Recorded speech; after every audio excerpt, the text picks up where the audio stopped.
കുറിച്ച് പറയുമ്പോൾ നമ്മുടെ മനസ്സിൽ ആദ്യം ഓടിയെത്തുന്ന ചിത്രം ആരുടേതാണ്? എല്ലാവരുടെയും മനസ്സിൽ ഉമ്മയുടെ മുഖം തെളിഞ്ഞിട്ടുണ്ടാവും അല്ലേ?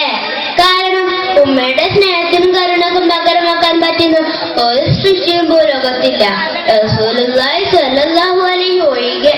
എന്നാൽ സൃഷ്ടാവായ അള്ളാഹുവിന്റെ കാരുണ്യം ഇതിനേക്കാൾ അറ്റമില്ലാത്ത അത്ര ഇരട്ടിയാണ്. നിങ്ങൾക്കൊരു കഥ അറിഞ്ഞിട്ടെ? മഹാനായ ദിന്നൂറുൽ ഉൽഫി റഹ്മത്തുള്ളാഹി അലൈഹി കേൾക്കാത്തവർ ആരും നമ്മുടെ കൂട്ടത്തിൽ ഉണ്ടാവുകയില്ലല്ലോ. ഒരു മഹാനവർ നദിക്കരയിലൂടെ ഇങ്ങനെ പോവുമായിരുന്നു. പെട്ടെന്നാണ് മഹാനദി ശ്രദ്ധിച്ചത്. ഒരു ഞണ്ട് അതിവേഗത്തിൽ നദിയിലേക്ക് ഓടുന്നു. നദിയിൽ നിന്നൊരു മത്സ്യം കരയുടെ സമീപത്ത് വന്ന് നിൽക്കുന്നുണ്ടായിരുന്നു. ഞണ്ട് ഓടിച്ചെന്ന് മത്സ്യത്തിന്റെ പുറത്ത് കയറി. ഉടനെ മത്സ്യം ഞണ്ടിനെയും വഹിച്ച് മറുകര ലക്ഷ്യമാക്കി കുതിച്ചു. ഇത് കണ്ടതും മിസ്രി തങ്ങൾ സ്തബ്ധനായി. എന്തോ ഒരു അസാധാരണ ഈ ജീവികളുടെ ചൈതികളിൽ മഹാൻ അനുഭവപ്പെട്ടു. മാൻ ഉടനെ ഒരു വഞ്ചത്തെ അവരെ പിന്തുടർന്നു. മറുകര എത്തിയതും ഞണ്ട് ചാടി വീണ്ടും ഓടി. മഹാനും മറുകരയെത്തി അവരെ പിന്തുടർന്നു. പെട്ടെന്ന് വിശ്വസിക്കാൻ കഴിയാത്ത ആ കാഴ്ച കണ്ട് മഹാന്റെ കാലുകൾ നിശ്ചലമായി. ഒരു മനുഷ്യൻ അതാ കിടന്നുറങ്ങുന്നു. അതിന്റെ സമീപത്ത് ഒരു ഉഗ്രൻ മൂർഖൻ പാമ്പ് പത്തി വിടർത്തി കൊത്താനാണ് നിൽക്കുന്നു. ഞണ്ട് ഓടിച്ചെന്ന് പാമ്പിനെ ഇറക്കി.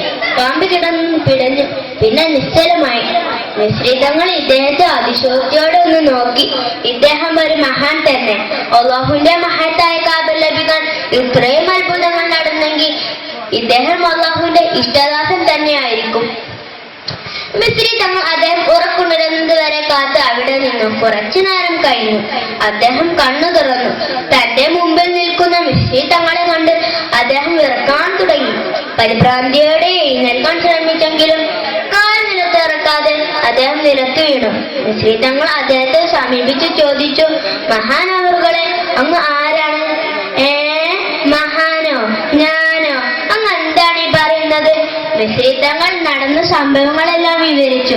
എല്ലാം കേട്ട് കഴിഞ്ഞപ്പോഴേക്കും അദ്ദേഹത്തിന് കരച്ചിലടക്കാൻ കഴിഞ്ഞില്ല.